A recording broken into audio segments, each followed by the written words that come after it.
আসসালামু আলাইকুম আর রাহমাতুল্লাহ। আমি প্রতিনিয়ত যে মৌচাকগুলো কাটি গ্রামগঞ্জে, তো আমি আসছি সোনাডাঙ্গা গবরচাকা নবীনগর মোড় থেকে প্রাকৃতিক মৌচাক থেকে মধু সংগ্রহের জন্য। তো শুকরিয়া আদায় করি আলহামদুলিল্লাহ। তো আমার মোবাইল টিমকে নিয়ে আসছি প্রাকৃতিক মধু সংগ্রহের জন্য। তো আমার মোবাইল ছোটো ভাই সে কাজে ব্যস্ত আছে। কাঁচা পাতা আর পাকা পাতা মিলে এটা ছিল মোয়ালদের ভাষা বলে কাড়ু। তা এই কাড়ুরা তৈরি করতেছে এখন।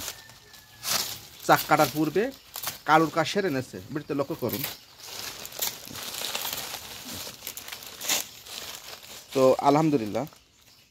তো আমি এই ভাইকে নিয়ে, এই যে আমার আরেকজন বড় ভাই, হ্যাঁ আর এক বড় ভাই, হ্যাঁ তারও থাকা লাগে, মানে এই দুইজনকে নিয়ে কাজ করি। তো চাক কাটার পূর্বে অবশ্যই চাক দেখাবেন ইনশাআল্লাহ। এই মৌচাক থেকে মধু সংগ্রহ করবে ইনশাআল্লাহ চাক কাটার পূর্বে। তা আপনার কত বড় মৌচাক এবং কি গাছে? এটা হলো আম গাছে মৌচাক। স্থান রায়মহাল, স্থান রায়মহাল। এই মৌচাক থেকে মধু সংগ্রহ করব। আমার ফেসবুক ভাইদের বলবো কে কোন জায়গার থেকে দেখেন, তো অবশ্যই কমেন্ট করে জানাবেন কে কোন থেকে দেখতেছেন। আর পারলে অবশ্যই ভিডিওটা শেয়ার করবেন। অনেকে খাঁটি মধু পায় না, যদি এই শেয়ারের মাধ্যমে যদি খাঁটি মধু পাই তো আলহামদুলিল্লাহ। তা যাক, অবশ্যই দেখতে থাকুন, আপনাদের মৌচাক কাটা দেখাবো।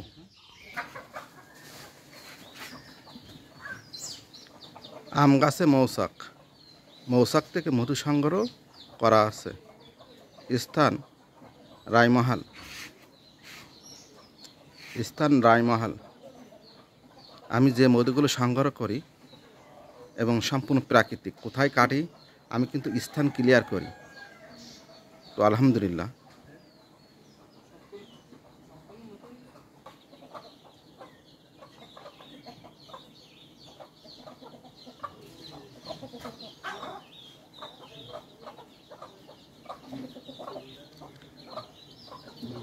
কেটে বাটিতে রাখতেছে আমার মাওয়াল।